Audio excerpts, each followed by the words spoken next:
আমরা মাঠে যাব একটাই শর্তে, বিসিবি থেকে ওনারা যদি আপনাদের সামনে এসে কমিটমেন্ট করেন যে ঠিক আছে আমরা গ্যারান্টি নিচ্ছি 48 ঘন্টার মধ্যে এই লোক থাকবে না বিসিবিতে, ক্রিকেটাররা যে খেলা বন্ধ করবে সেটার জন্য তাদের উপরে কোনো দায়ভার যাবে না। মানে আপনি যে প্রশ্নগুলো করেছেন আসলে এগুলার ব্যাখ্যা দেওয়া আসলেই কঠিন।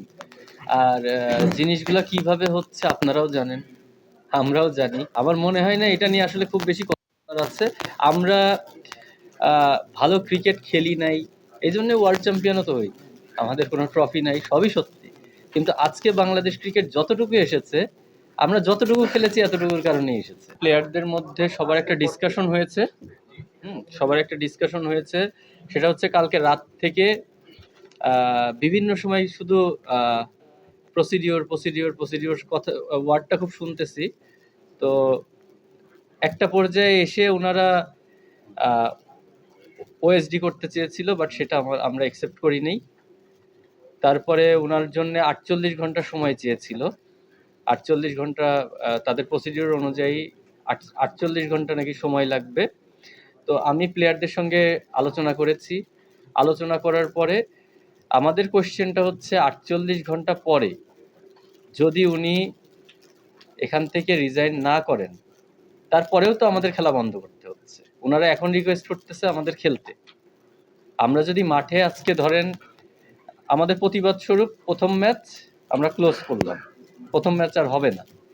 সেকেন্ড ম্যাচ থেকে যদি আমরা খেলতেও যাই, তারা 48 ঘন্টা যে সময় চেয়েছে, 48 ঘন্টা যদি পরে ওনাকে যদি না সরানো হয়, তখন আলটিমেটলি আবার খেলা বন্ধ হয়ে যাবে।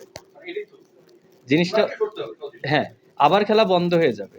এখন আমরা মাঠে যাব একটাই শর্তে, বিসিবি থেকে ওনারা যদি আপনাদের সামনে এসে কমিটমেন্ট করেন যে ঠিক আছে আমরা গ্যারান্টি নিচ্ছি 48 ঘন্টার মধ্যে এই লোক থাকবে না বিসিবিতে, ক্রিকেটাররা যে খেলা বন্ধ করবে সেটার জন্য তাদের উপরে কোনো দায়ভার যাবে না এবং তার সম্পূর্ণ দায়িত্ব বিসিবি নিবে।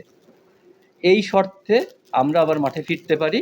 এটা যদি বিসিবি থেকে অফিসিয়াল ডিক্লেয়ারমেন্ট আসে।